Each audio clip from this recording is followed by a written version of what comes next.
And we're back. So you want to find out how to play preacher chords in the key of C. This is what you're hearing. You're hearing this whole rumble.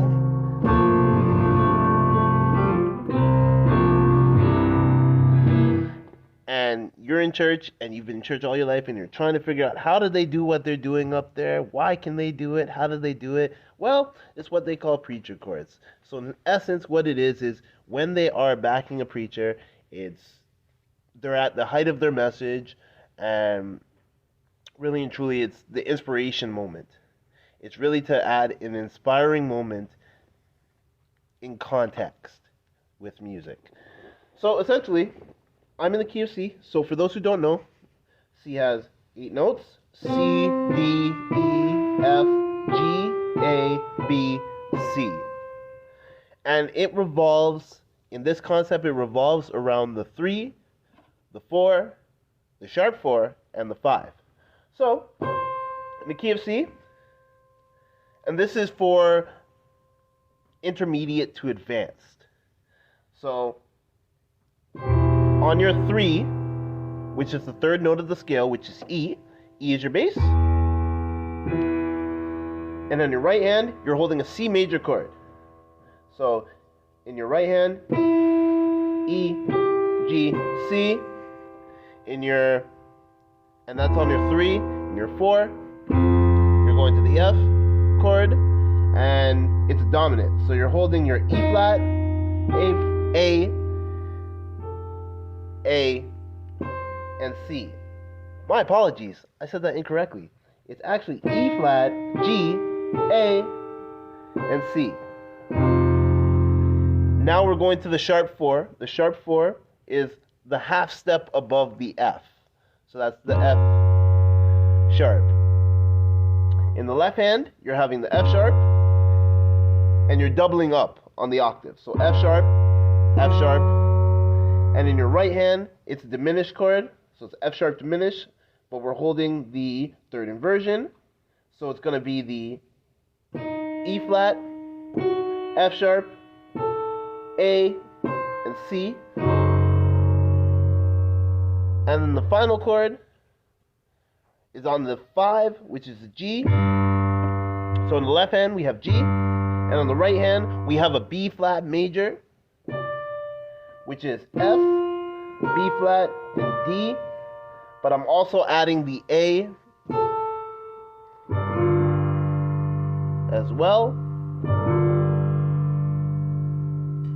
So in essence, you have something that sounds like this. That's the 3.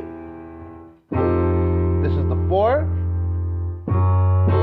This is the sharp 4, your F sharp diminish. Your 5. And then you go back to your 1.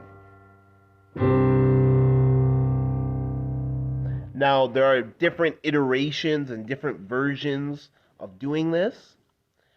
You can change up a lot of the different chords and a lot of different nuances. So I could do something like this. And again, this is more so for your intermediate and advanced piano players. And this also can work on the organ as well. So I do have to preface that. So your 3, your 4. Now notice I changed the bass on my 4. I made it a dominant. And I kind of doubled up. It's kind of a power chord in my way of thinking. So what I did was F, C, and E flat, and still played the same chord in my right, but I just doubled up on the bass. And again, if you have a bass player, you would play this rootless. Right? If I wanted to change this, I could either A, omit the F sharp and go to the 2,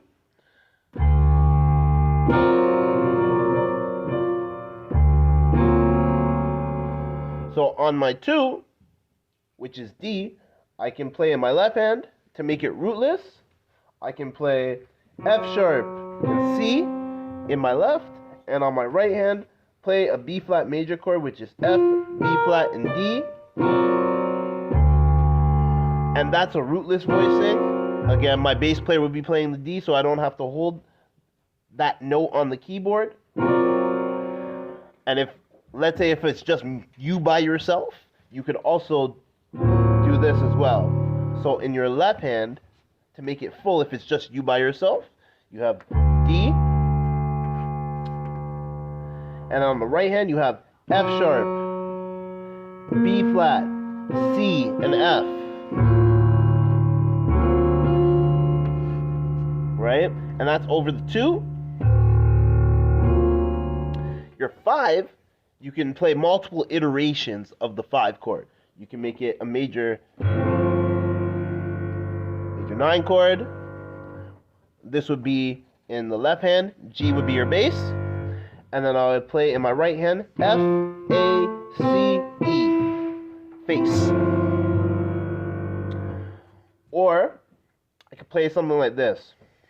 It's kind of a jazzy chord. A lot of people use this chord in jazz.